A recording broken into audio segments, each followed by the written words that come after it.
be sharing a couple of minutes to talk about why sell zero peak SD-WAN. Where is the market opportunity? Why at this point in time this is very exciting for us, and why you are here in this room? Why did your sales management send you here? Right? Because of the opportunity. The opportunity for us to gain market share, the opportunity for us to gain revenue, the opportunity for you and me to make some money. Okay, so where is the market? And then we'll look at how Silver Peak Edge Connect deliver SD-WAN solution. How do we do it uniquely, right? And there are so many SD-WAN vendors out there today, right? And I'm not sure if you are aware, but recently there's been a lot of acquisitions, or talks of acquisition.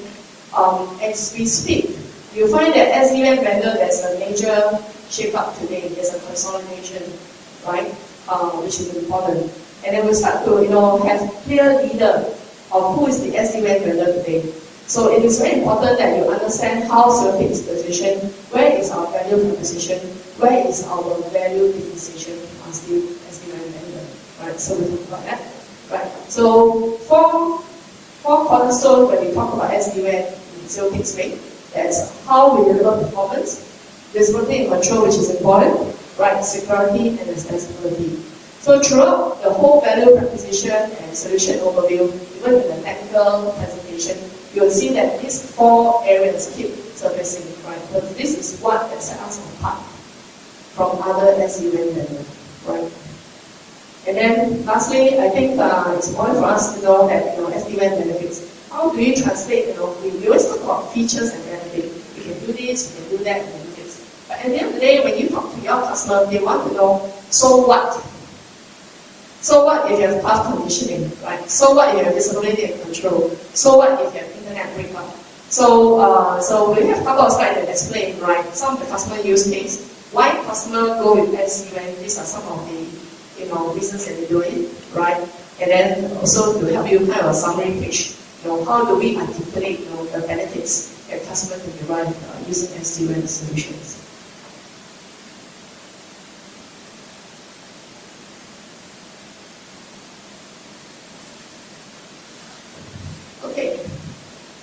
Now, this slide has got three nice colorful circles. The first circle, 78% workload in cloud data center 2018, right? 70% have 2 or 3 WAN connection per branch, right? And the last circle, which is what I want to bring attention to, is that 50% of the branch edge router refresh is based on SD-WAN. These are studies that has been commissioned, right? The source is IDC, Cisco Cloud Index, and Gartner. So, based on Gartner report, by 2020, right, a lot of the legacy routers are up for refresh, right?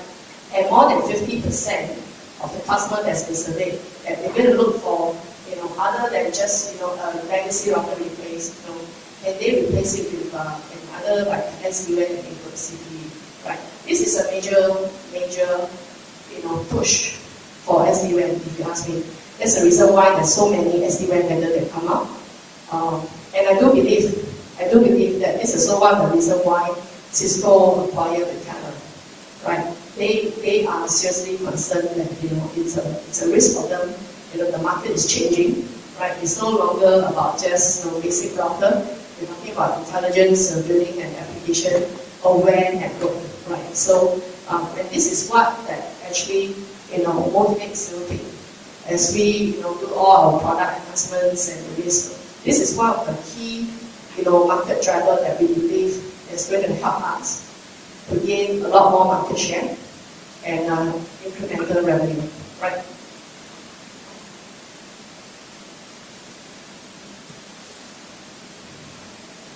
Okay. Some total addressable market for you to consider, to ponder, right? Why is it worth your time to be selling SD-WAN and to spend time in Silver Peak? Okay, I know there are some product managers here and there's some sales management here, so this is something for you to take away, right? IDC says that 90%, right, of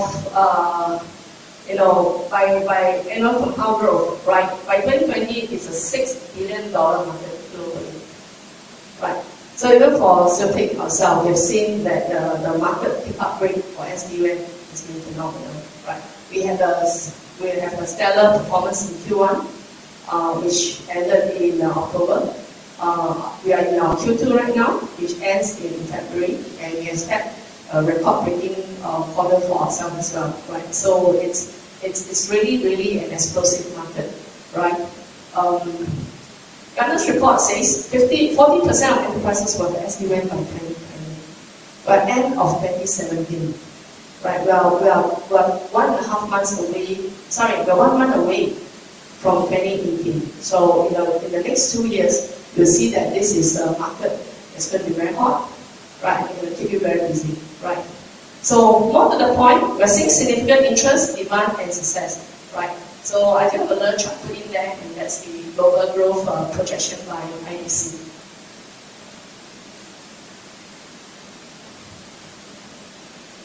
So there's so many opportunities there. There's a major consolidation of SD-WAN vendors. But why did your management choose zero-click, right? Why propose zero-click SD-WAN, right? First, zero-click was one of the few key vendors that launched SD-WAN solution, when it was commercially available 2.5 years ago. So we are, considered one of the pioneer vendors that offer SD-WAN as a commercial solution, right? In just under 2 years, right, we have acquired more than 500 new SD-WAN customers, right? I think by end of Q2, we'll be announcing that we're going to hit our 600 customer milestone, right? In this part of the world here in Asia, we are not referring to Valley, right? I think today we have about 35 to 40 SD-WAN customers across Asia. And these are, we're not talking about US customer having a site here, we're talking about SD-WAN customer that we acquired locally, or I should say regionally, right? So it's proven low risk of implementation, right? Because we're talking about migrating at your own pace in your own time, protecting your legacy, network, right? And planning a roadmap on your migration to the new network world, right? And the cost to change can be less than legacy WAN refresh, seriously, right? If you look into it, right? Just a quote here, Silver offer one of the most comprehensive WAN edge solution, integrated in one appliance, combining good WAN optimization, very good SD-WAN, good routing, and application and navigation capabilities. Can I have a show of hands who were in our bootcamp last year? Quite a few, right? And in 1 year, right, later when Victor and Passion shared with you realize that there are so many other new features that we are bringing to the market, right? This is a very exciting product, right? It is growing. Even in the positioning, we changed quite a bit, and I'll share that with you. So, we are putting in a lot more features, benefits for the customers.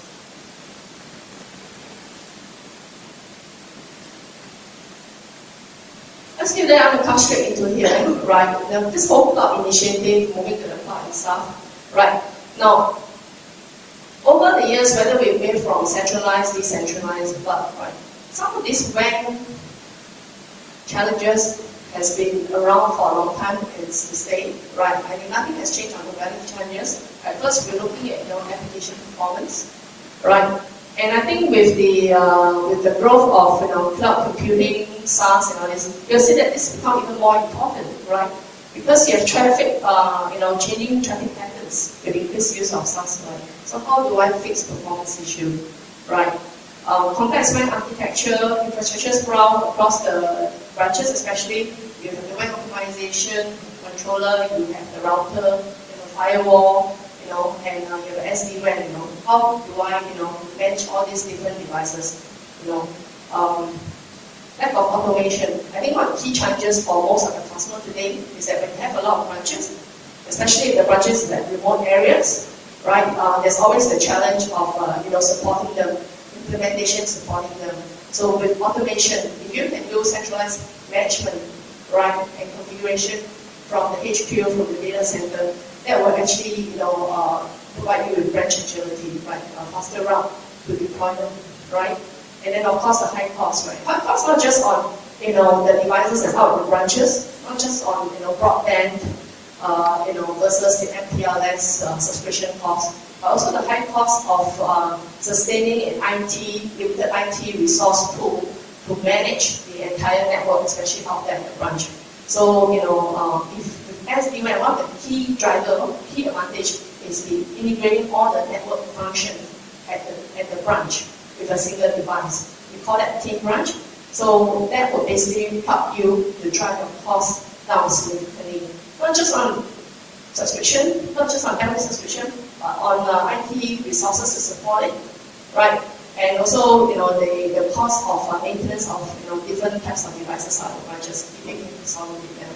So these are some of the challenges, right, that we are trying to address with the customer, right?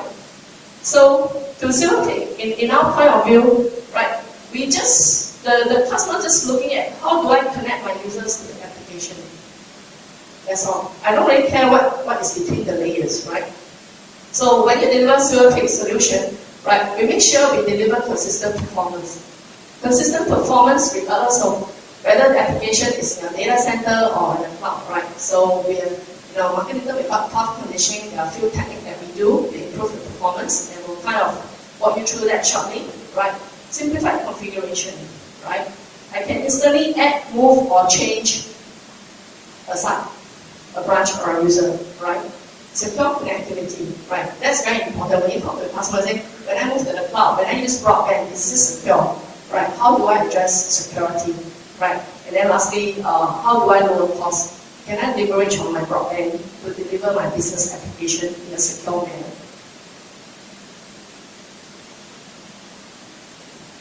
These are some of the investment drivers that we believe that customer will go towards SD-WAN, right?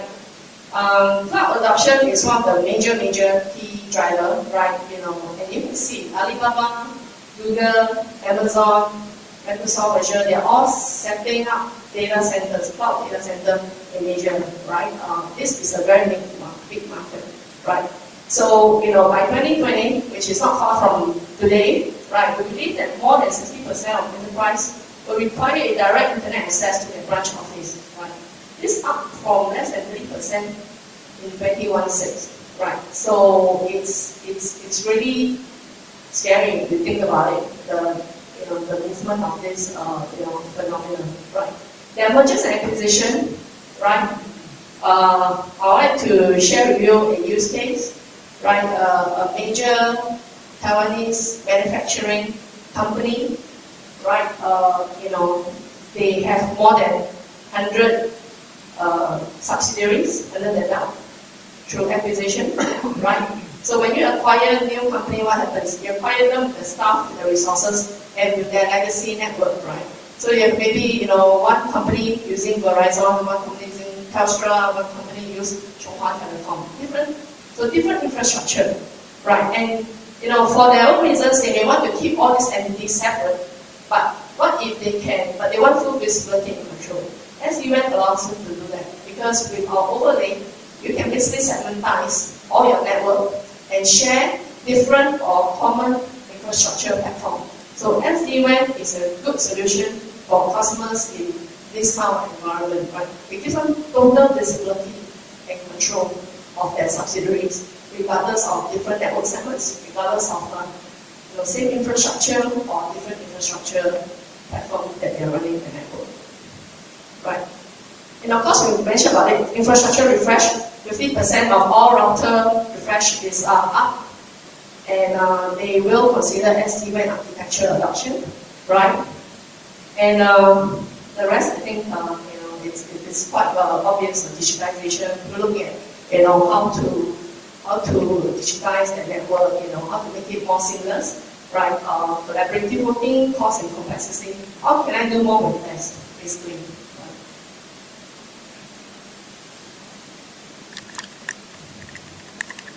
Right. So it's really time for a change because I think you look at it, when technology changes, NPS has not changed in years.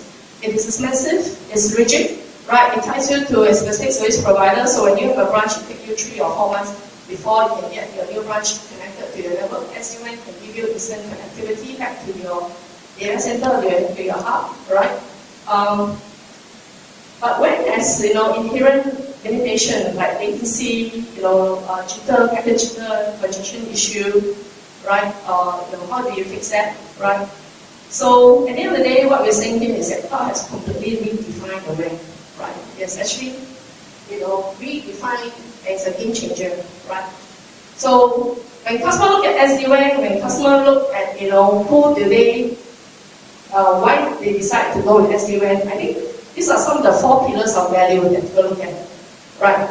These are something that's justification, we call it, right? There's a business angle, there's a financial, there's operational, and there's technical, right? I'm just going to very quickly run you through some of these areas, right? Business. Customers looking at asset utilization, the idea of do I want to go from a CAPEX to an OPEX model, right? A consumption model, right? And software as a subscription, as a service, infrastructure subscription as a service, or even SD-WAN as a service is basically moving from a CAPEX to an OPEX model. It's something that customer trend moving towards, right? IT resource consumption, right? Later on when we talk about web optimization, you find that it is so different from the traditional way when we sell web optimization. When you say you have web optimization controller. Today, with SD-WAN platform, web optimization is just part of the feature requirement that you can activate based on the software key, right? And then of course, obviously, we're looking at employee or IT resource productivity. Right, in terms of financial, right, customer will be looking at how to reduce or avoid bandwidth spending, right? Local breakout, right?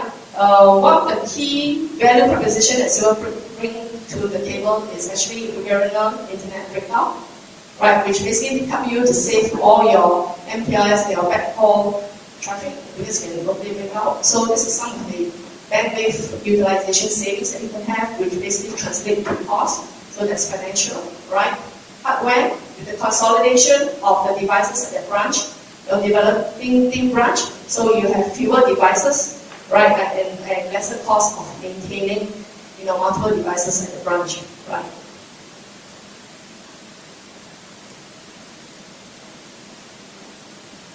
Right. And then at the end of the day, one of the greatest drivers of SD-WAN is, efficiency, operational efficiency, right? We can improve application availability. We can reduce the number of help desks and reduce your IT burden, right? This is done because we have, heavily automate the whole network configuration and deployment, right? There's a centralized policy creation application, right?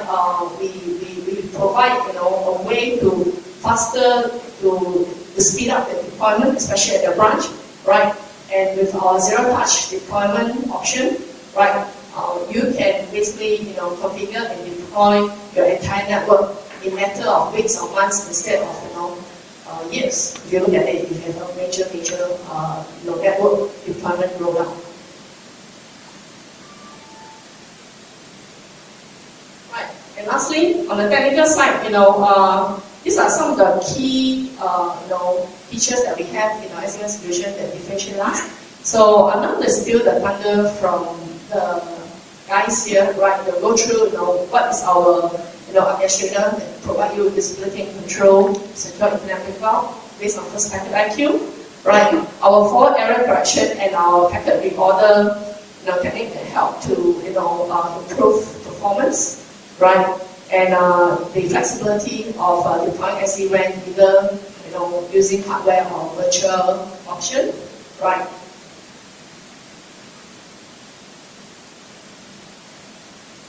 And I basically share with you this this link, right? I'm sure you have a copy of this presentation from the box that we share with you, right? Why should you go in there, download a copy, share that with your customer, because this is something that a third party writes about.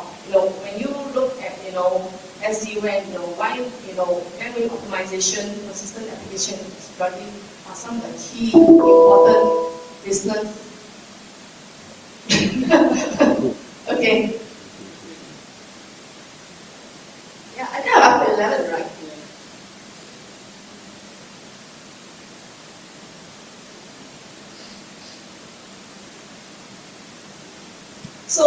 SD-WAN deployment drivers, right?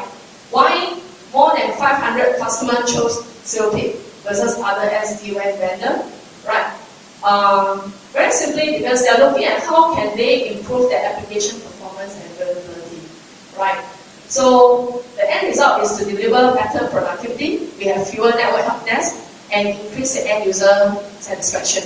This is done because we are able to deliver SLA over application, right? In a broadband environment, right?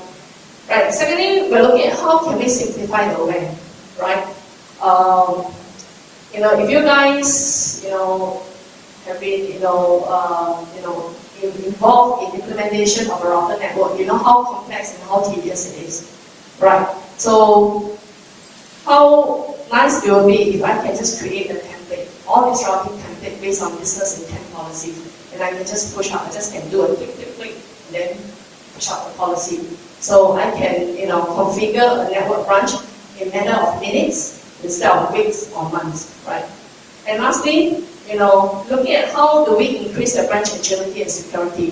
This is faster time to market, it's compliance, and it's also to mitigate your risk, right? It's very risk resilient. Now, when you automate your network configuration in the branch, right? You create a template, then you are less prone to human error. Imagine if you do one time, chances is that you do zero error. But if you do it 100 times, probably at the 55th time or at the 99th time, you're going to start having error because human always prone to error. So with automation, you basically mitigate the risk of human error. So there's faster way of delivering network deployment.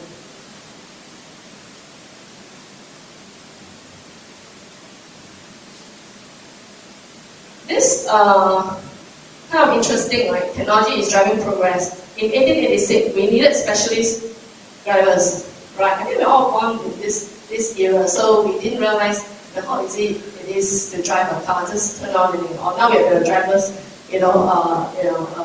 driverless car that you can just hop in and go in, right?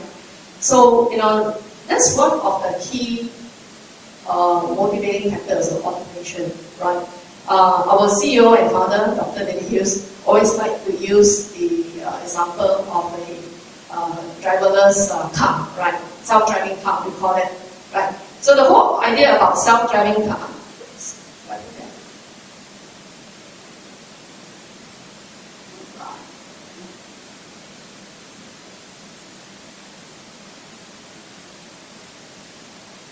Sorry, ever since I upgraded my iOS, I have a lot of issues.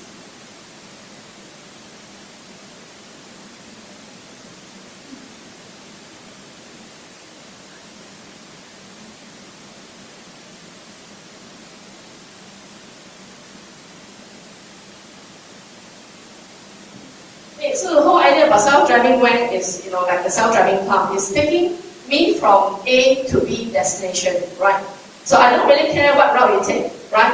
You have a GPS navigation system, you look at it, you configure which is the fastest and most efficient route to get there, right? And from the self-driving car, right, the car has got inbuilt intelligence whereby you will deal with the bumps in the road. So when we translate that to a network, what it means by bumps in the road, we're talking about adaptive multi-path bonding and forward error correction to smooth out your application delivery to the end destination, right? And we use models to anticipate the future, right? There's based on GPS navigation, they say that, there's actually a road accident or there's a jam, so I should avoid this path and move to another route to get you to your destination. So with that, right, with our granular internet breakout enabled by perspective, we will be able to determine which this application is destined for with the final destination. Should we be using the MPLS or should we be using the local internet to deliver the application? So we have built in all this intelligence into the network, right? And lastly, turning data into insight and action, right? Preempting, right, what's happening on the road. So, this is from our dashboard. We have a dashboard with health maps to basically give you full visibility of your network condition, right? Is there a brownout? Is there a connection timeout? What's exactly happening? So, this is kind of building energy from a self-driving car. So, we are trying to build a self-driving WAN. whole idea of building a self-driving van is to build as much intelligence into the network as possible, right? Putting all this information so that your application, your data can be delivered to the end destination in the most cost-effective and efficient manner.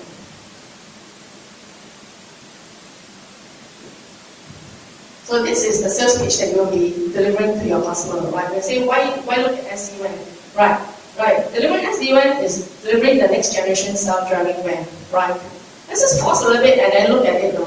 Since 2.5 years ago, when we first launched SD-WAN, there's been a lot of different definitions, right? Technically speaking, it's decoupling your software from your hardware, right? Centralized management. That's what it is, right? Building a network overlay over your infrastructure. But over time, this has also evolved, right? It's evolved to automation, driving automation, so to make it faster to deploy the network, which is important, right? The next most important is building an application-aware network, right? So that you have lesser human intervention, right, and better utilization of your bandwidth, right? And lastly, it's also about developing a team branch, right? Having a CPE at the branch that can integrate all the major network functions, whether it's routing, WAN optimization, security in the form of firewall, but if we are able to integrate all these functions at the branch so that we have fewer devices out of the branch that give you not just cost saving but also operational efficiency, right?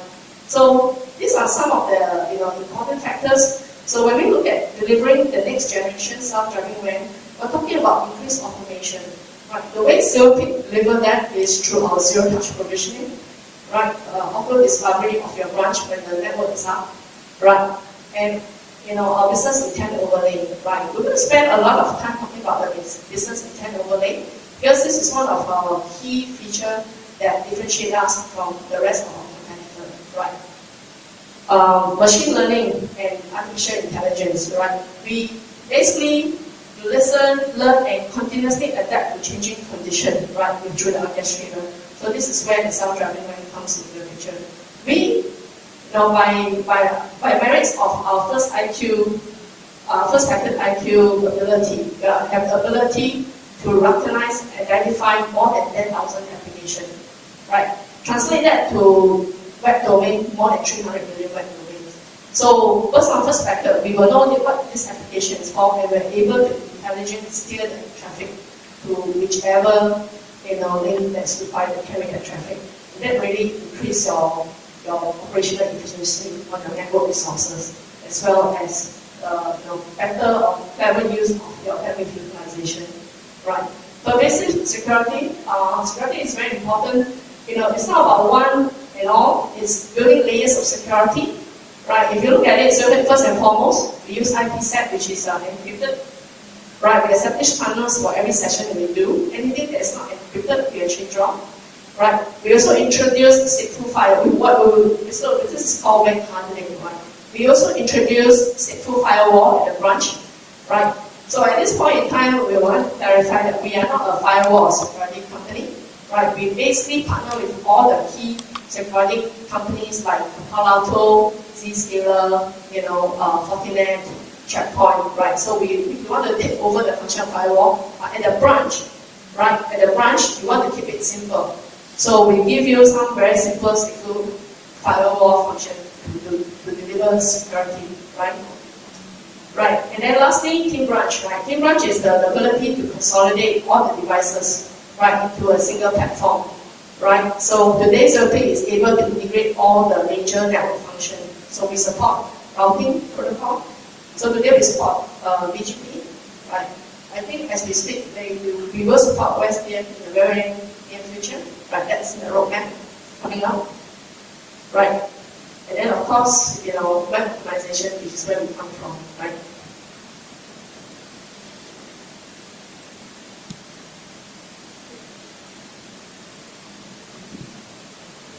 Hey guys, so I think some of you are working and some of you are texting. So can I ask you to please shut down your laptops and put down your phones? Because, this is a sales training, so if you're not interested, then don't be here, right?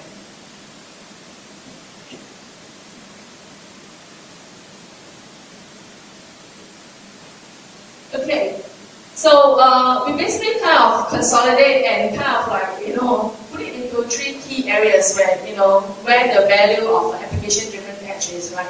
First, we look at enabling the team branch, right? So at this point is we are able to reduce the WAN complexity by consolidating your branch and office edge, right? It's a redeployment from a CAPEX to an OPEX model, right? With our first packet IQ, right, we deliver a very granular internet breakdown, right? So basically, this helps us to fully embrace the internet, right, and accelerate your cloud initiative, right? We will talk a little bit more about it, right? How this helps the customer, right? And then of course, seamless interoperability, right? We simplify our transition from a legacy MPLS network to an SD-WAN enabled network, right? And we dramatically reduce the streamline IT operation by doing that.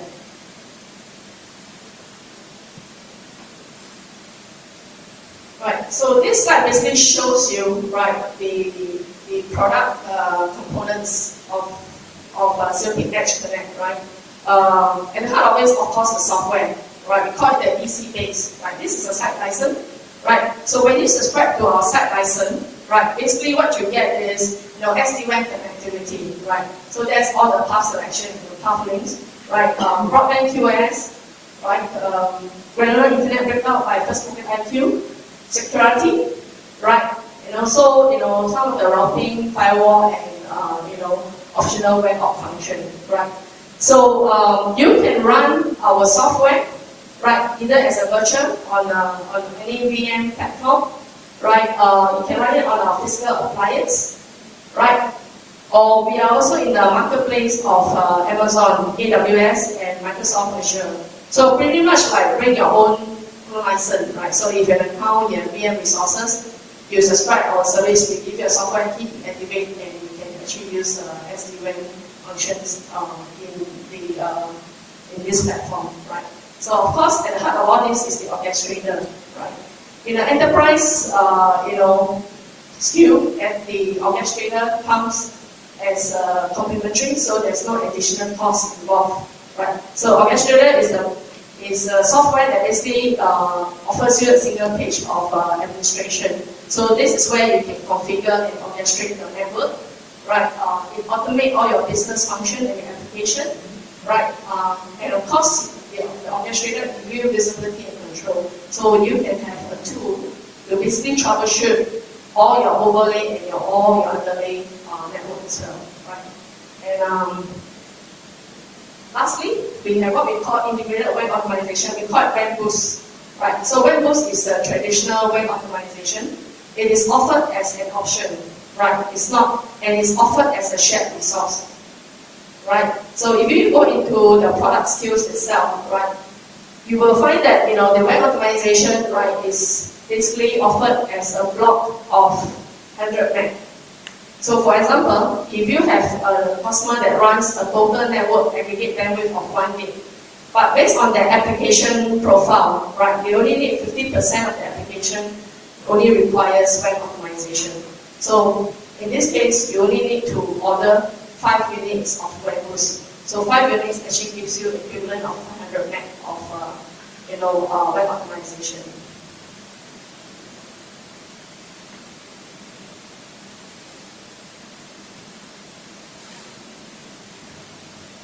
So this slide basically gives you the table stake of SD-WAN features, right? So any vendor that say that I'm an SD-WAN player, definitely they need to be able to provide broadband connectivity, right? Path selection, right? Zero-touch provisioning and centralized management, right? So when you pitch SD-WAN from a Zero-Click perspective, what else do we do beyond that, right? So I mentioned before, that's the 4 cornerstone: performance, visibility, extensibility, and security. So we're just going to drill down into each of these functions. Right, if you look at performance, right, we're looking at offering application SLA over any transport, right? This is delivered using our path conditioning technique, right? So by path conditioning technique, right, basically we use parity bits to correct any packet jitter, right, by inserting any drop packets. or we actually resequence, any out orders packet to deliver, good performance over the application, right? A couple of use cases would be voice application and video. So when we go further down to the slide, we'll explain a little bit more, right, on that, right? And of course, the rationale went off, right? If your customer is running, SaaS traffic, they want web optimization, or they're running, DC to DR replication, they want data reduction, they want web optimization, so we can actually improve the performance, right?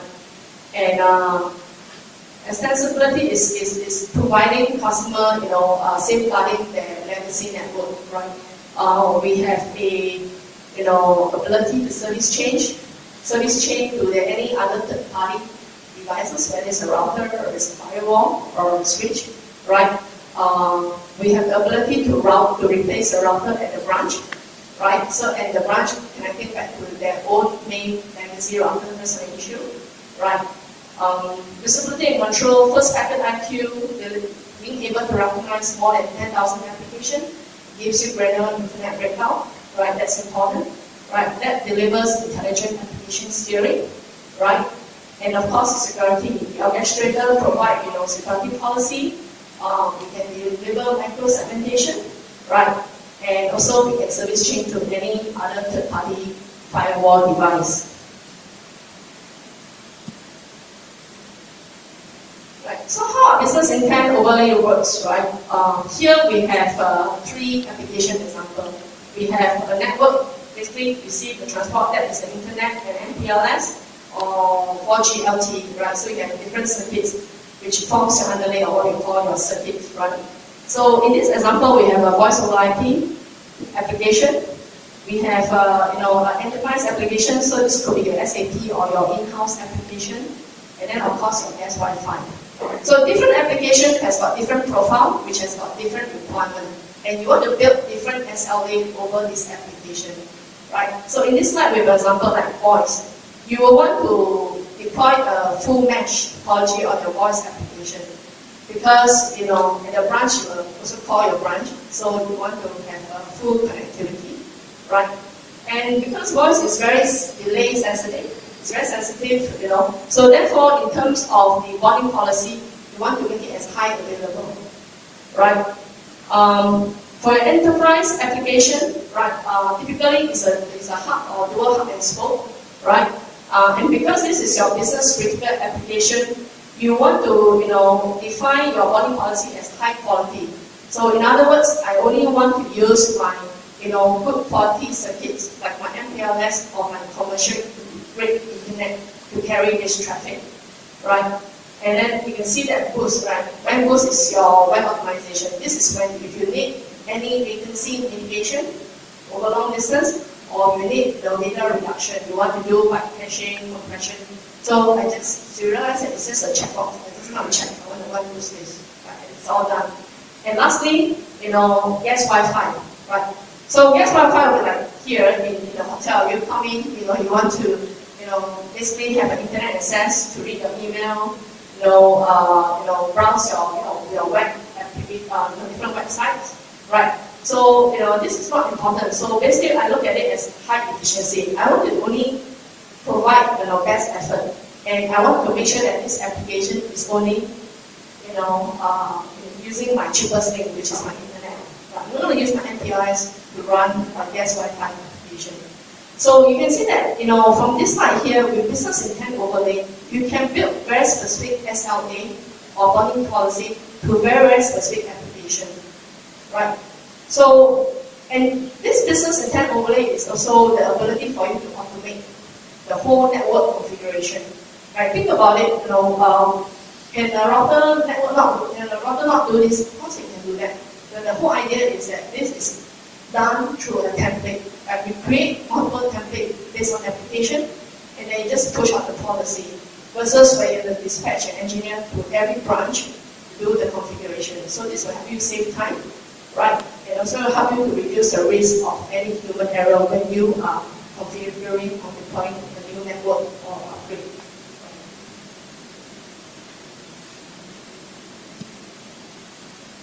So this is a screenshot of the orchestrator. So what we just described about business intent overlay, building a template, it's all done on a single page. And you see that how simple it is. It's just point and click, right?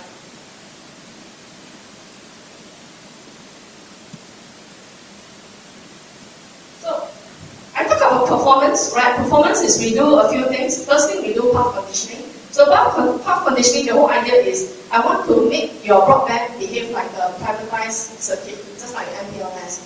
Give you good performance, good SLA. How do I do that, right? A lot of this IP traffic, right, is basically one of the key, challenge in IP traffic is that it's always delivered at best effort. So if the IP packet is dropped, that's it.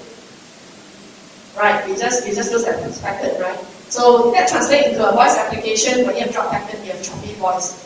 So sometimes you can still make out of the whole sentence because maybe a couple of words has been missing from the drop packet. But if your customer is running a call center, right, then poor quality voice is very important, right? So how do you deal with that, right?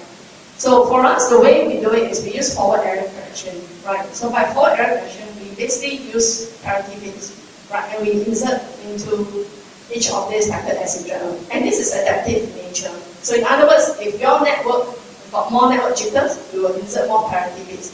If it's clean and it has fewer network jitters, then we insert fewer parity bits. So at the destination point, we will be able to reconstruct the packet. Right, so we are able to insert in the lost packet. So the end result is we are able to deliver poor quality voice. Right. So that's pretty impressive. Now for packet order correction, right, this is inherent in some of the network whereby the packet is coming out of sequence. Instead of 1, 2, 3, 4, 5 at the destination point, you get all mixed up, 3, 2, 1. So what you get at the end of the day is a corrupted file sent across. So what you need to do is you send for retransmission. So this whole idea is that you will take time, right? The way we fix this is we use parity bits. So at the end of the day, we look at the packet, right, and we resequence the packet without any retransmission. One of the use case that we have with one of our customer, right, is a bank that do a replication, right? They were taking about 6-7 hours to replicate the entire file, right? Went in, we do a POC, right, and we fix the problem. We brought down the replication file to under 1 hour, right? And the reason why we could do that is we realized that in that network, we were going through a series of hops. So therefore, a lot of packets coming out of sequence, and they were asking for retransmission. So with the retransmission, it takes a longer time. So when we fix that, we don't require any retransmission. So we're able to take down, from a 6-hour replication to under 1 hour. So it's a very simple technique, but it gives you very, very impactful results.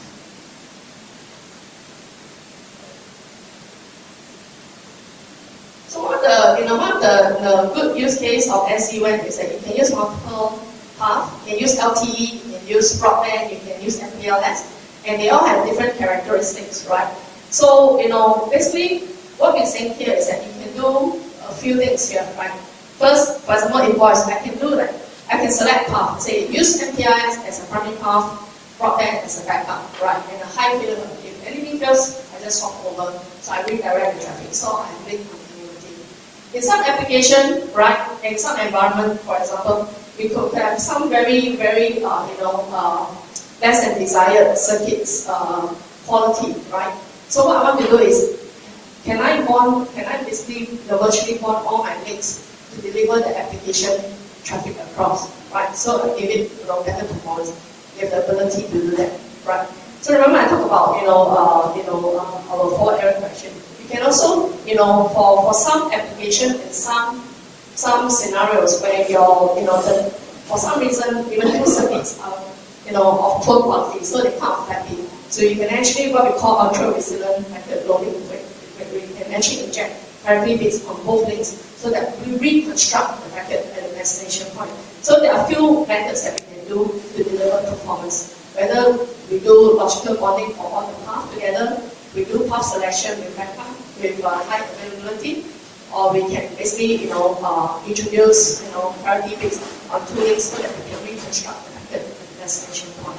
So depending on application, depending on your deployment scenario, you can have full flexibility on how you want to deliver performance over your traffic.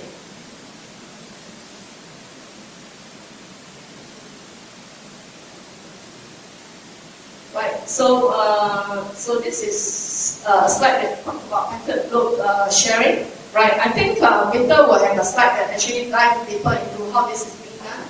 So I'm going to skip this and look at this. Now for broadband, QoS over broadband, right? I mentioned before, right, about dynamic path control with sub-second failover. So one example is, if you're using a voice VoIP or WebEx application, whereby it's delay sensitive, right? So you may have used, one link as a primary link and a backup. So when you define as high availability, what happens is that you define the threshold in which you can tolerate the network jitter, right? Once it falls below that threshold in your primary link, the traffic will start to redirect to your backup link. So you have session continuity, right? So you ask Tricia, so what does that mean, right? You think about it, right? If the traffic is not redirected, the session will actually be terminated. So you need to read out. So when you read out, you get the session up. So if you get, yes, there's link redundancy, but there's no continuity, right? But in the subsequent failover, we will redirect the traffic even before your primary gets to degraded in the network performance. So therefore, very important in a kind of a call center environment, right? You do not have a voice call that gets dropped because of network jitter.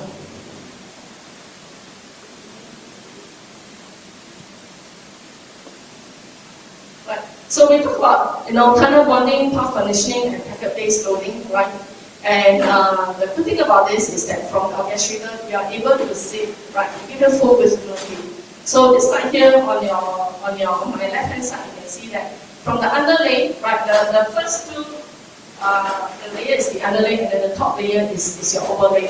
You see that from the orchestrator, you could actually have full view that, at some point in time, your transport, your circuit has degraded for whatever reason. You just follow below a certain jitter. So we have 3-color code. Green means that it's good performance, no packet losses, right? Amber or orange is basically you have some brown up, you define the threshold, and then red means that it's completely disconnected. So from this slide, you can see that from the orchestrator point of view, although your underlay may have gone through a series of performance issues, but your application that is delivered on the overlay is green, right? It's smooth. Right, so it actually auto-corrects itself even as the application travels. So that gives you pretty much a risk-free infrastructure to deliver your application.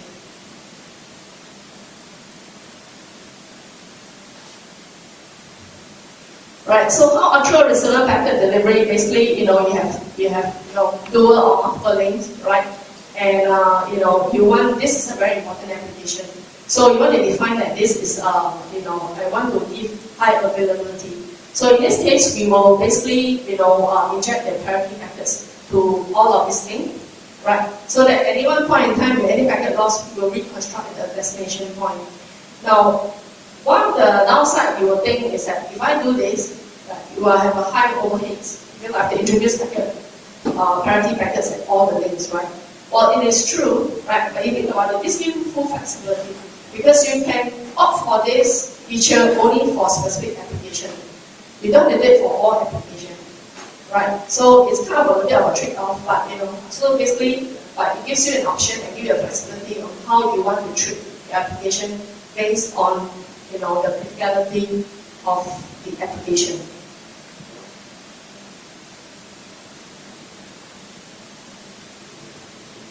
Right. And we also provide SaaS optimization, right? Okay, one of the key important change, right, that you guys may want to take note is that, in the past, we actually had SaaS optimization as part of a SKU. So that's an option. So if you're running like Office 365 or you're running certain SaaS application, you need to choose SaaS optimization SKU so that we can enable SaaS optimization. But with the new GA of the new feature, we actually, the good news is that we have included SaaS optimization in our WAN op SKU, right? So in other words, if you have a customer today and they're running Office 365, you don't have to choose a SaaS optimization SKU, right? Just choose WAN op, we do the internet breakout, and then SaaS optimization is actually inclusive in the basic software, right? How does SaaS optimization work? Right. I I think for most of the use case would be your Office 365 and your SharePoint application, right? Singapore are a bit more fortunate because Microsoft has got a local port in Singapore, so basically we do not have any issues with performance. But for those of you who are residing in, let's say, Indonesia, in Thailand, or Philippines, you'll find that when your customer runs Office 365 application, they have performance issue. And that usually comes because the application has to access the Microsoft server, which is residing in Singapore, which is the nearest, or could be in Hong Kong. There are a few top, right, in Singapore, in Sydney, and in Hong Kong. So that causes the performance issue. So the way we optimize SaaS application is we actually draw our instance to as close to the top as possible.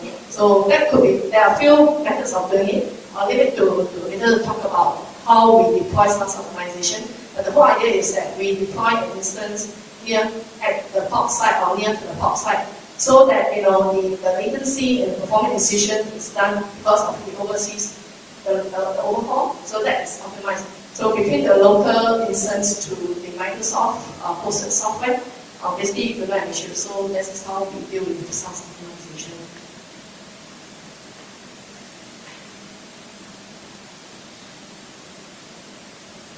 Now this is my favorite slide, right? People look at it and say, oh, it's, they like the energy of Bill on the camera.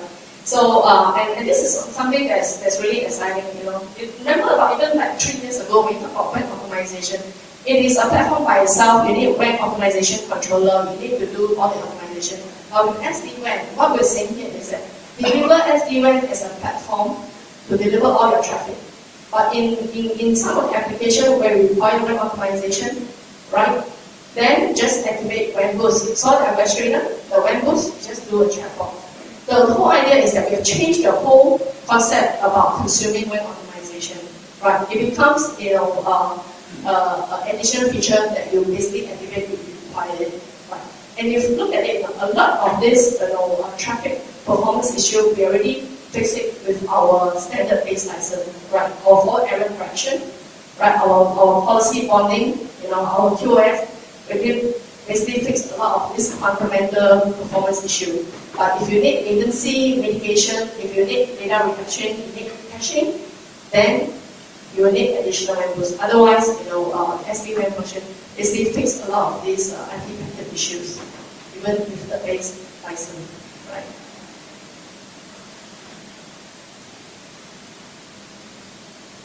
So we talked about web optimization. So what does it entail? Application acceleration and data reduction.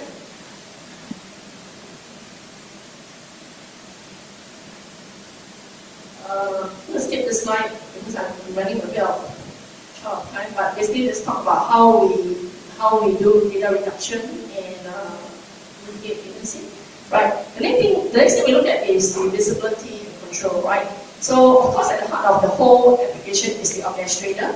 Right. The orchestrator basically provides you a centralized, configuration and orchestration page, right? Basically, this is where you deploy your what we call business intent overlay, which is your BIO, right? You will have a live map, right? That basically give you real-time WAN monitoring, right? Up to 7 days, so you can actually see from the health map, right? The health of both your underlay and overlay. So at this slide, you can see, some of the screenshot. There are some of these color-coded, right? When straight that means the network actually comes down. You can actually use a cursor move there and click on it. It gives you a deep dive into the very specific time, what happened in the network. So that gives you full visibility, right?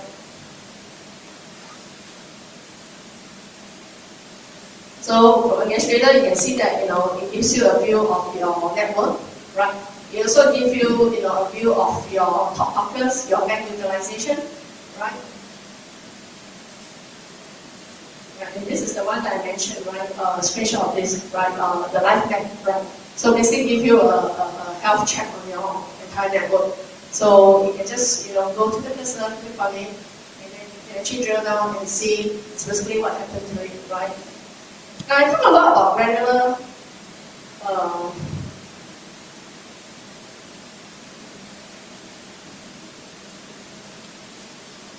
IQ, right? And I think it's very important because I think it really differentiates us from the rest of the vendor. Internet breakout is not something new, right? It's been around. I think what is new or unique to Zero-Tick is that our ability to drive it down to very granular to each application, right? And we do it by first factor IQ. So from this slide, you can see that, I have a few examples here, right? For example, Office 365, right? If I can identify that this is an Office 365 application, right? I know that this is a secure and trusted application. Therefore, I do not need to back all this traffic to your firewall, which is maybe sitting inside your data center, right? And that would kind of waste your bandwidth utilization. I can immediately move that traffic to a local internet backup and transport that traffic, right? Some customers may use Facebook or Google for some of their home application, but we know that even like with Facebook and Google, there are certain risks involved in the application because these are very public applications, right? So while the company may allow the use of Facebook or Google, but they want to make sure that they want to mitigate the risk. So in this case, right, when we recognize that this is a Google or Facebook application, you can basically backhaul this application to your data center and you hand the application to your firewall or your Zscaler. So based on your security parameters, you can allow the application to be screened accordingly and then determine how you want to handle that traffic, right? And on the other hand, there could be some, dubious internet traffic application, right? Like some of the users may use kind of movie download, some BitTorrent that basically are corporate to consuming a lot of bandwidth, or some application that may, basically expose the company network to certain risks, right? So in this case, you want to identify it and say that I do not even allow this traffic to go across our traffic from, so I do not allow it to be transferred, right? So by utilizing this, you see that we can steer the application intelligently based on the application type, whether it's secure, it's trusted or not, what you want to do with it, right? I can improve my response time because I can avoid, added latency because I can provide direct access to where it goes, right, based on what I understand of the application, right? And most importantly, I actually reduce my backhaul traffic, but in this case, what I'm able to do is I don't have to backhaul all my internet application back to my data center, right, and basically consume your very, very expensive MPLS facility, right? So by doing all this, right, I can actually avoid, consuming expensive MPLS. So those internet that's trusted, internet-bound traffic that's trusted, I basically break it out locally. So that's the whole benefit of internet breakout, right? Because it added security, right, and it added intelligence in terms of steering the traffic, right, and it also helps you to better utilize your links, or where the traffic should be transferred.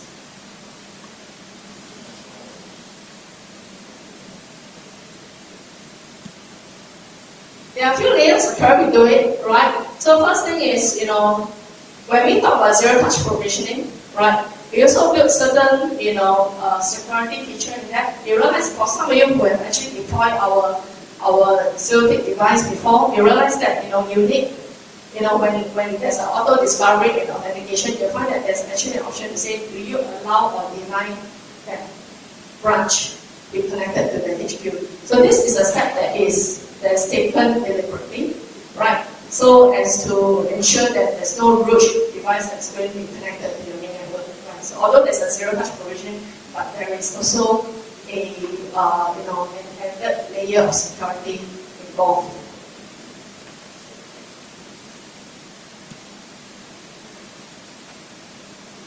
Right, so with centralized orchestration and granular application, again, like I said, remember if you look at the orchestrator page, on the application when you define it, right, basically there's also a checkpoint to basically determine whether this is a secure application or not, right? So then again, something that's built in within the orchestration, right?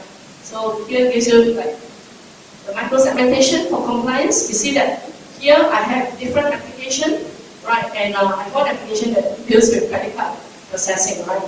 So you can see that over there is a security policy. So when you do a checkpoint then, right, you can actually be able to identify and recognize application, and you can actually determine whether this is a trusted or non-trusted application.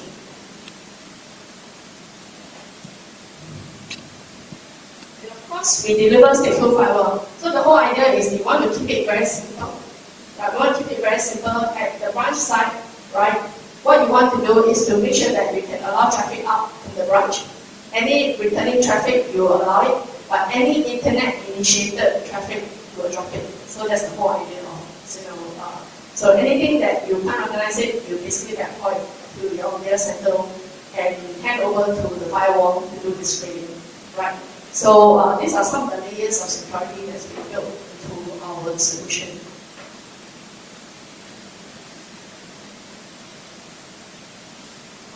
So in terms of accessibility, there are only two key areas that I want to highlight. One is that because we built the application based on open architecture, so there's a REST API.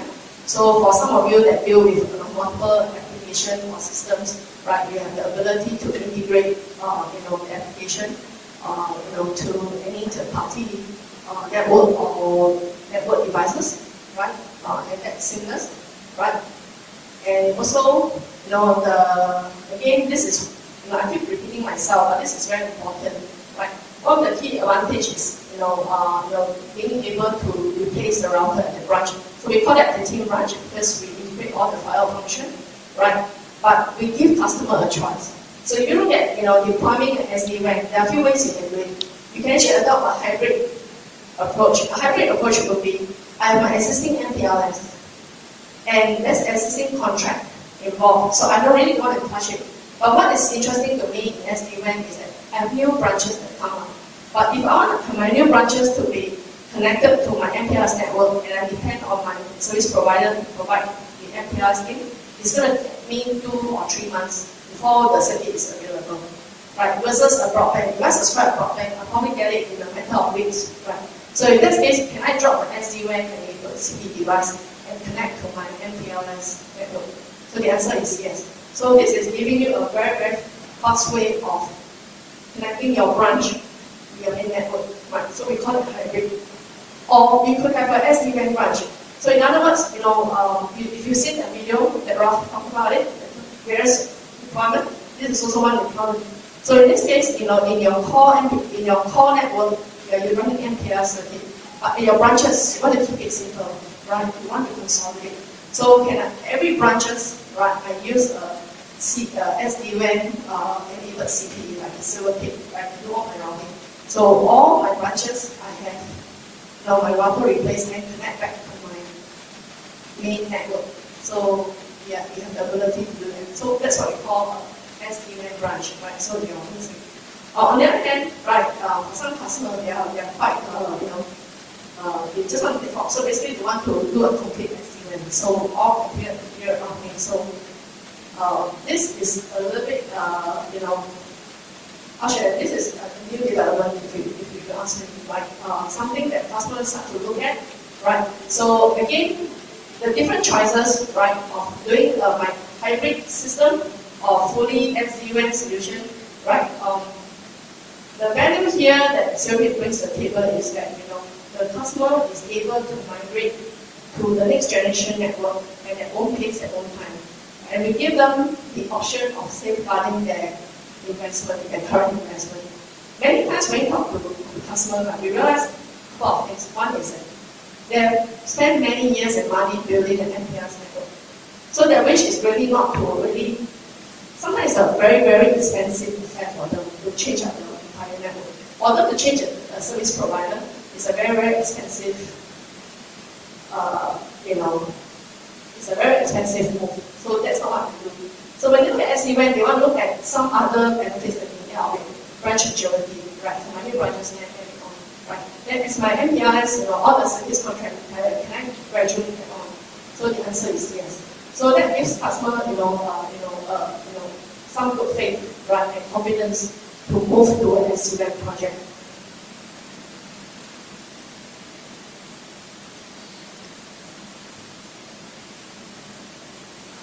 Okay, so that's kind of in a nutshell on SD-WAN, what SD-WAN, the benefits, and some of the features and benefits that we deliver, the value we deliver.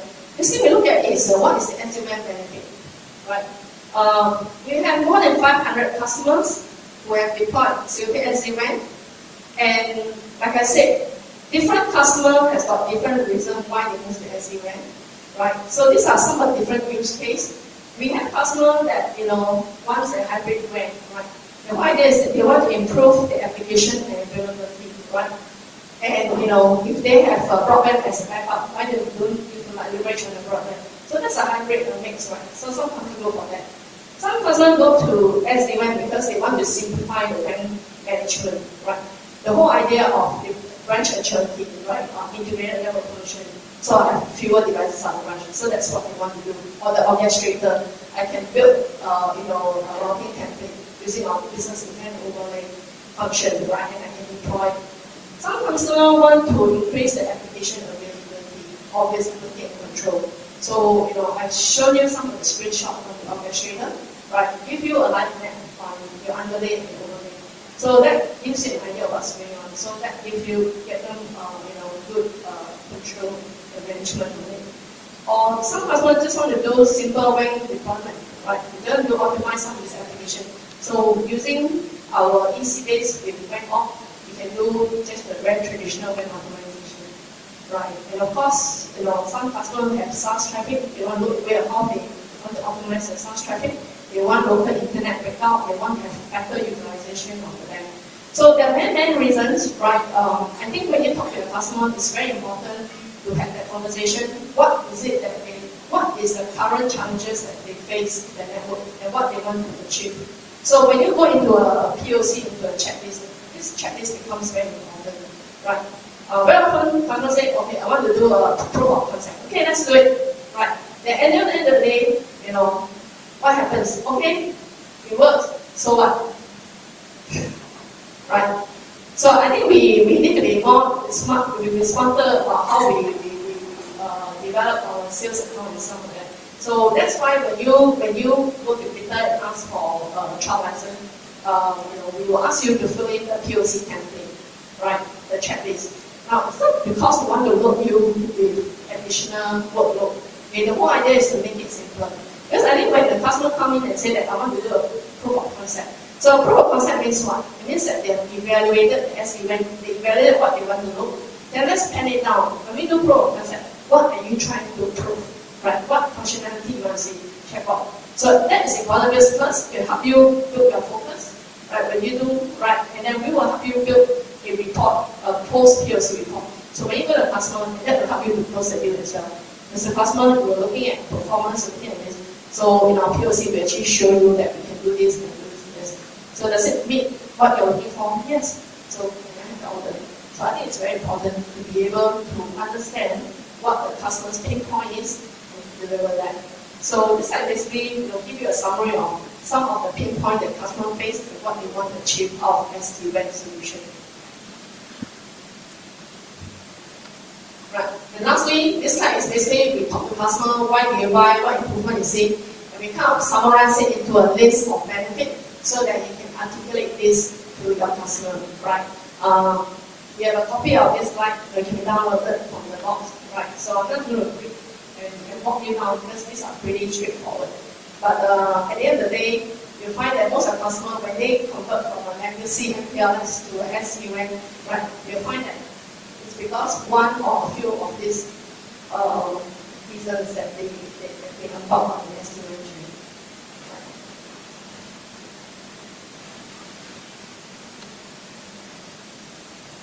Okay, I kind of finish here, but I actually have I do have some time. So what I want to do is I want to walk you through the product specific because so far what we're looking at is just an overview, why SD-WAN, some function.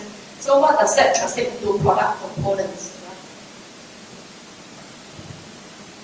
So first thing first is that when you deploy zero-click SD-WAN, right, you will need the site license. We call it EC-based. There are basically three flavors. We have an EC Mini. An EC Mini is our entry model for SD-WAN based license. It can run up to, it can support up to 50 meg and below, 50 MPLS and below for the circuit, and we get everything. Then we have the EC base, right? The EC based license right, can support up to 200 meg and below, right? If your customer level goes beyond 200 MPLS, right, then you need an EC base and extra EC plus. So with an EC base plus EC plus, right, we are able to support the aggregate bandwidth of up to 10 gig.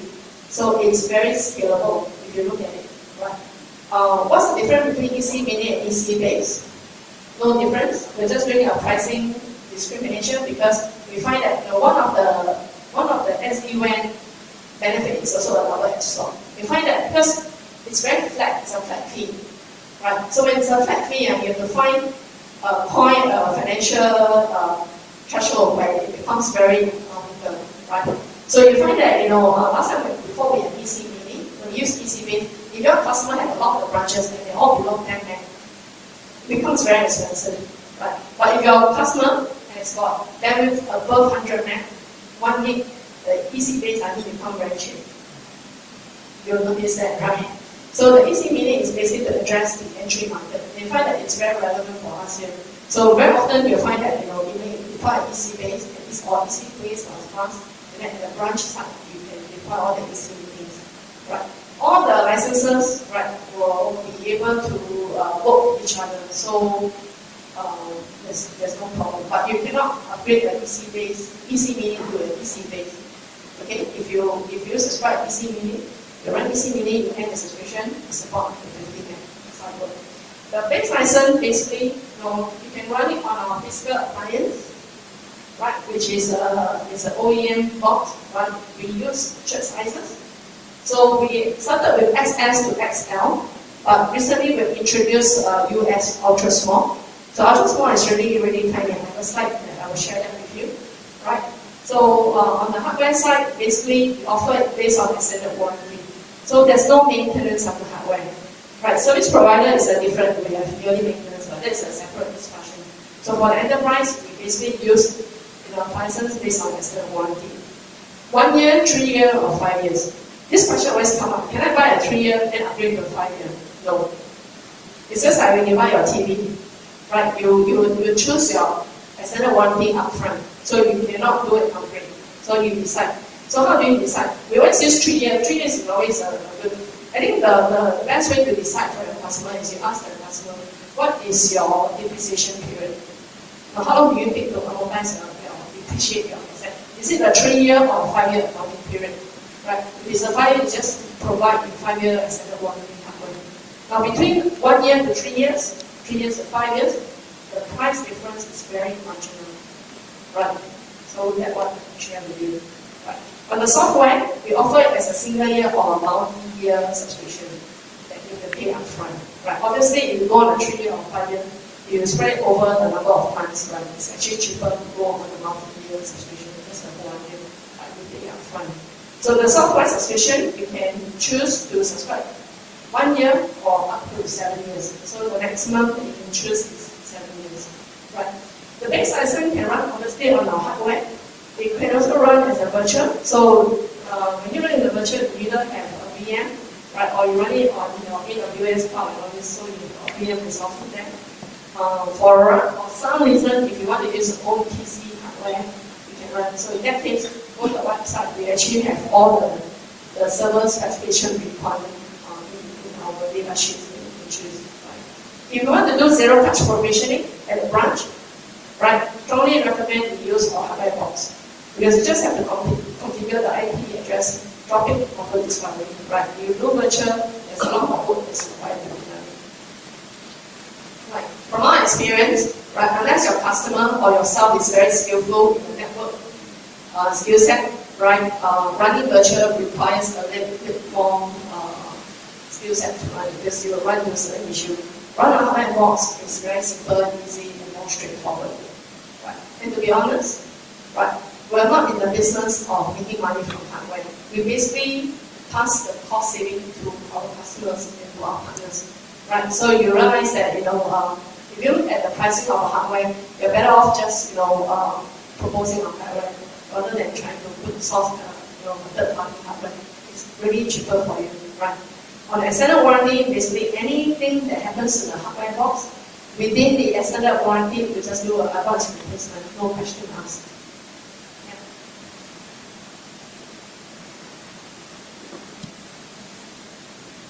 So if you look at it, the base license, we call it EC base, right? What does the base license provide? Right? All the things that we talked about, right? Zero touch provisioning, path selection, dynamic path control, right? Granular internet breakout with first packet IQ, business intent overlay as in the orchestrator, SaaS optimization, QoS, path provisioning, IPsec, each periodic orchestration is improved by law, right? So that's the base license. Orchestrator is part of the base license, right?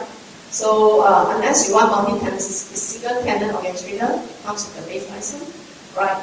When Boost is offered as an option, it's a common shared resource, right? And is offered as a block of 100 meg. So for every one quantity of WAN Boost, give you 100 meg of WAN Boost, right? The whole idea is to give you flexibility, right? You can assign your WAN Boost to a specific application or branch, you can tear it down, and so that gives you full flexibility. From the orchestrator, you'll be able to see your asset list. You'll see how much WAN Boost you have, right? So from the orchestrator, can you actually see, how much of the WAN Boost, balance that you can utilize as well?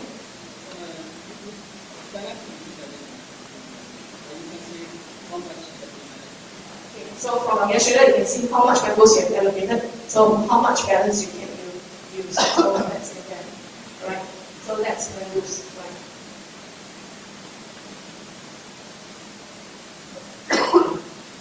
So this kind of breakdown to you how that's mean, right? So we have EC base or EC mini, right? You don't need to run on a single side, right? You don't run base and mini side by side.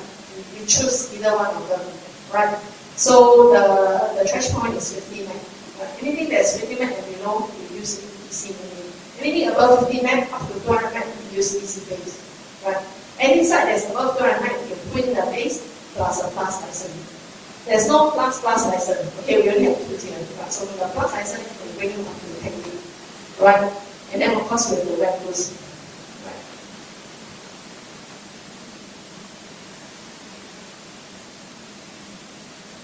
This is the WAN Boost. So you only order WAN Boost if you want to do TCP acceleration or you want to do data reduction.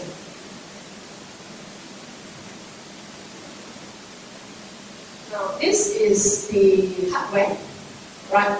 So we have ultra small. Ultra small is the size of a pen, instead of pen tray. It's ideal for SOHO or retail market, right? My suggestion is our enterprise where you're trying to use XS, unless you have cost issue and stuff like that, right? That gives you some specification. So I want to bring attention to the recommended Boost up to, right? So this is important.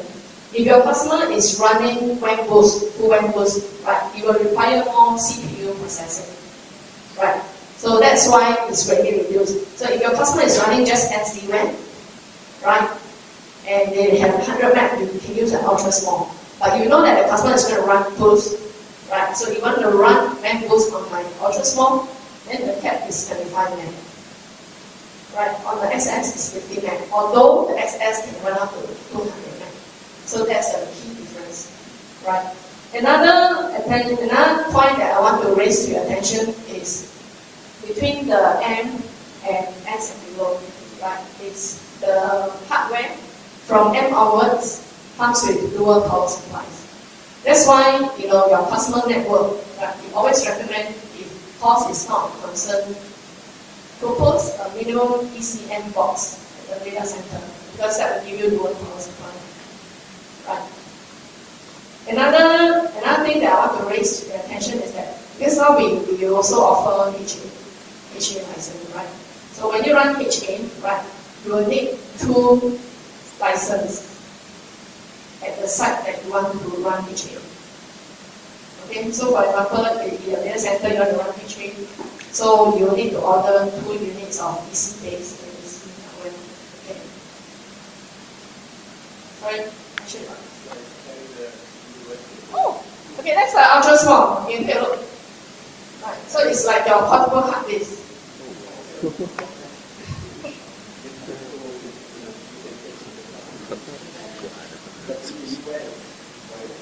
Ultra small, yeah, ultra small. 一个 lab 2个问题设计，对3个 lab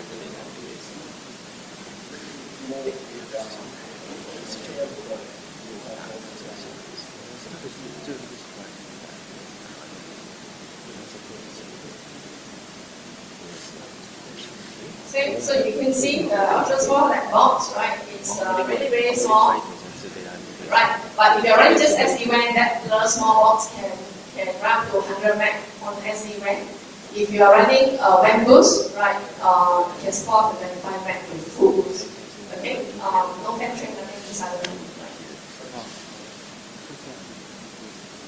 So, I think the ultra small, if you want to build the wire function, the biggest weakness is the minimum, right? Okay, so we don't purposely bring this up to the customer, but you as an engineer and you are acting as a consultant, just be aware if the customer feel the wire is a requirement, the ultra small can do it. Then the minimum hardware if they use is access. Okay?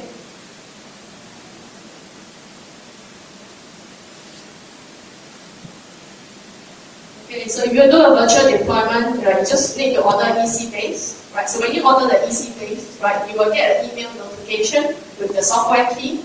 So this will assume that you have your VM or your Azure account, right? So you just go in there and then you kind of download the image file and then you activate the license key, and then you have your SD-WAN and SD-WAN plus Blue solution on your cloud infrastructure.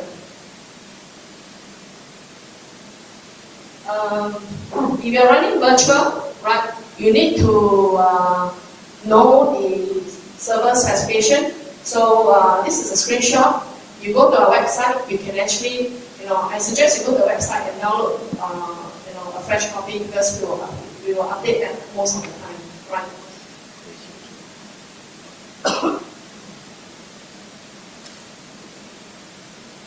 Okay. So the orchestrator, right? So this one thing that I want to highlight to you that when you are ordering an enterprise version, the EC base will have the orchestrator, right? The orchestrator, right? It can be on premise, on the cloud, right? So cloud will basically just do the licensing, right? So let's actually sync up to our orchestrator and the cloud will do that. So it's free of charge, but you have the option now, right? Your customer has the option to choose a hosted orchestrator, right? So in this case, they could have AWS or they could have Microsoft Azure. So in this case, right, it's chargeable orchestrator if it's hosted, right? So the charging is based on, we charge by per year, but we can't break it down per month to show you, right? It's based on the number of sites, right? So we have small, medium, large, and this is actually the price, right? So why would you want to have a hosted orchestrator? So you think about it, right? If you look at the specification of the server that you need to do to host your orchestrator software, right?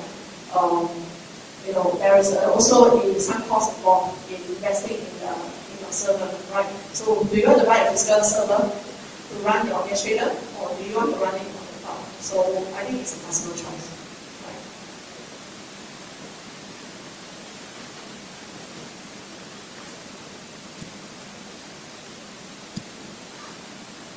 So some of you know this, but kind of break through. We basically provide remote support 24/7, right? Follow the sun trends 5 days. We have 3 tech centers, right? One in Australia, one in UK, and one in US. So basically, what you need to do is, So I know most of you are distributors, right? And you support your reseller, and then you end customer. So there's a little commission. So how do you look at the support case? So typically what happens is that when a customer, right, when the end user become our customer, right, we actually will create a customer account. And then if you are the service partner of the customer, right, we will identify you as a service partner to this customer. So in this case, right, whenever you raise a tag ticket on behalf of the customer, right, you have to identify yourself and your customer. So in our system, we have registered that. So in the order processing, you have to basically map this out. So we will ask you, it's all in the PO. So your procurement will be able to do that, right? That's what we do, right? So, so in this case, your customer can actually call tag directly, or if you are the first point of contact, they will contact you, and then you can raise a tag case on behalf of your customer. That's what you can do, right?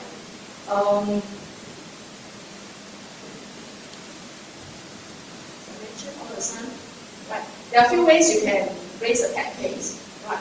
Our strong recommendation is that go to the portal, go to the support portal, open the case, right? So when you open the case, you can, basically there are a few questions asked. This is a P1, P2, and give a summary, right?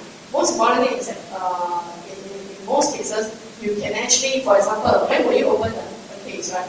Something problem you need to troubleshoot, right? So if it's immediate, you open the case. If it's not critical, right? I think it's up to not critical is critical, right? Within 2 hours, tech engineer, it goes into a queue. So the tech engineer will send an email back to you, right? And typically they will open up a WebEx and ask you to go into WebEx and then do the troubleshooting. That's basically what you do, right? You can also request for the engineer to call back. Okay, so when you log a case, you say, please contact me, the contact number. So once the tech engineer gets the queue of the case, they will contact you. So basically there's a 2-hour window period for that to happen.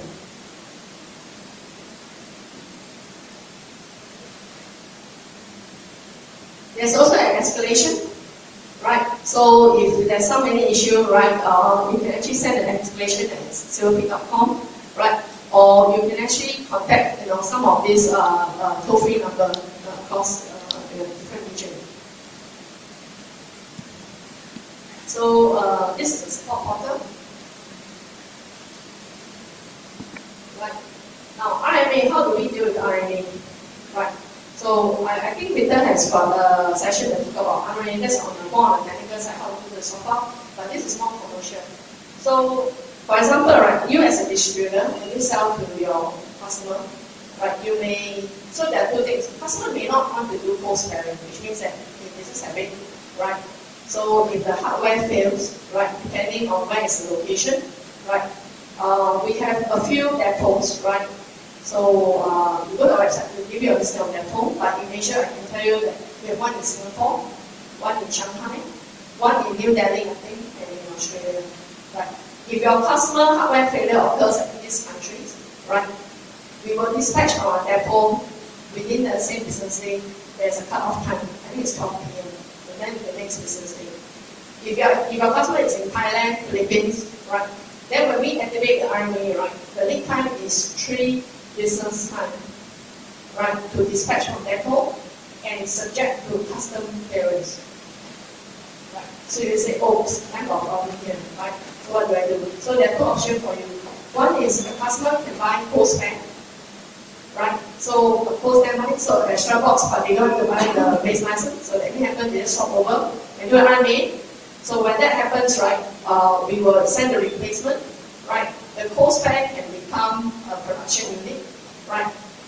And then we will ship the bus replacement unit over. That becomes post-pack unit. And then there will be an email instruction on how to return the 40 unit back to us.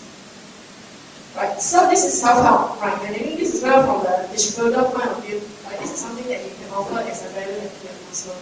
You can do post-pairing for a customer. So there are 2 ways to do it, right? And your PM knows about it. You can buy post-pair specific to your customer.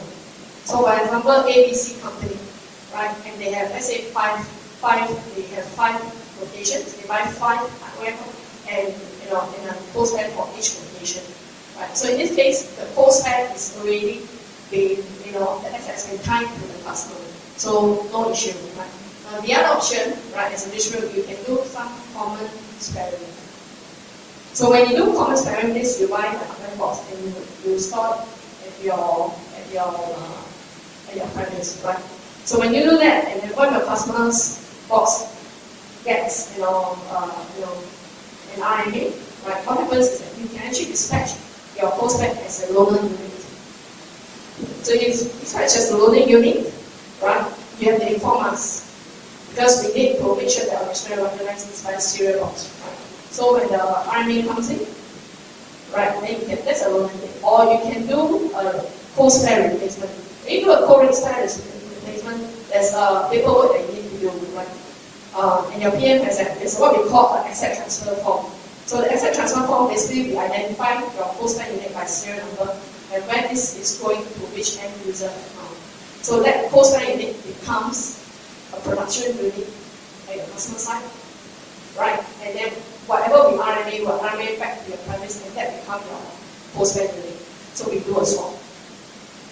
Okay, it's a little bit, it's not complicated, but it's just a little bit, there's an additional step required. And the reason why is because, all the hardware boxes has got a serial number and actually tied to the orchestrator account that is your customer account. So if you just, in the past you realize if you just put a postpaid unit without informing us, and you realize, hey, I run that software and it doesn't work, it doesn't recognize it, because we haven't done the back end.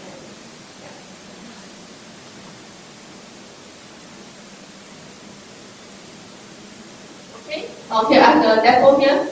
Right, you want the full listing of depot, you can download that from our website. Yeah, but from this part of the world, I think we're interested is China, Singapore, India, and Australia. Right? Okay. I actually end 15 minutes before time. So any question? We can take some questions, and then after we can have our tea break before we go into the after session.